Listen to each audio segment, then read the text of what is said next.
So the first race I'm going to look at is the Atalanta Stakes at Sundown. It's 225. It's for the fillies over a mile. It's a Group 3.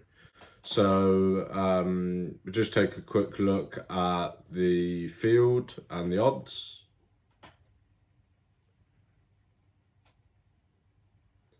So just the 9 in here to make up the field of the Atalanta Stakes.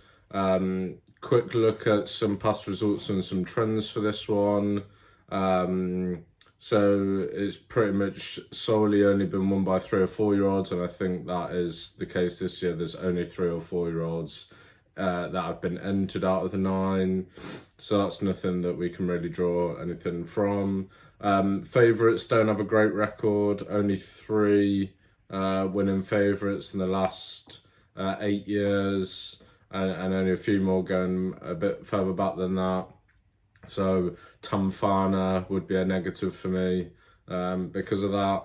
And then you probably want to be on something rated 99 or higher, as pretty much all bar one horse that has gone on to win this race was rated 99 or higher.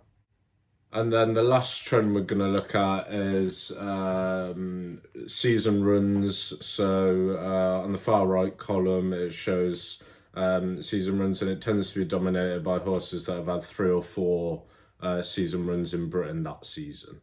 So taking all of that into account, it doesn't actually kind of reduce the field massively. So I've just gone through and looking at the ground and the expected forecast. I think it looks dry.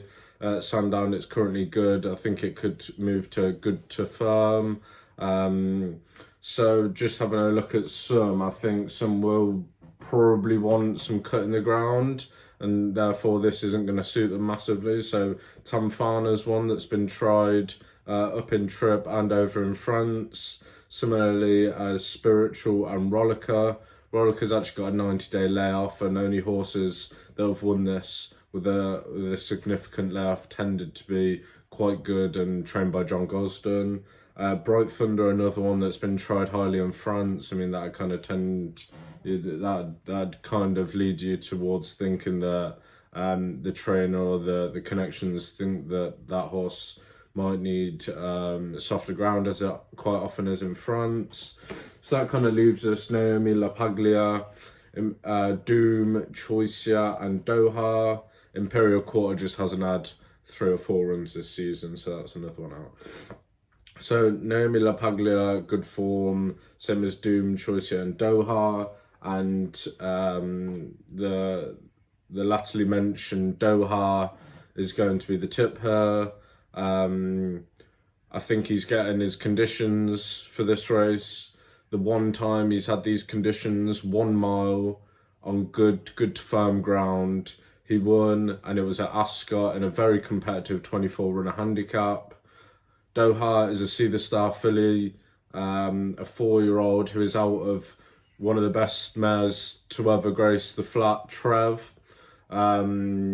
She'll carry on improving. She improved for going up to 10 furlongs last time out in a Group 1.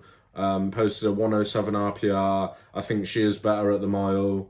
And I think coming back down in Trip, getting the good ground, which she didn't get at Pontefract, which is why Carnarvon beat her. I think she's gonna take a lot of beating here, and the fact that we're getting quite a juiced up price due to Tamfana making up the market here and being very short, I think, Doha for Ralph Becker and Hector Crouch is a very good bet at somewhere between 6 and 8 to 1.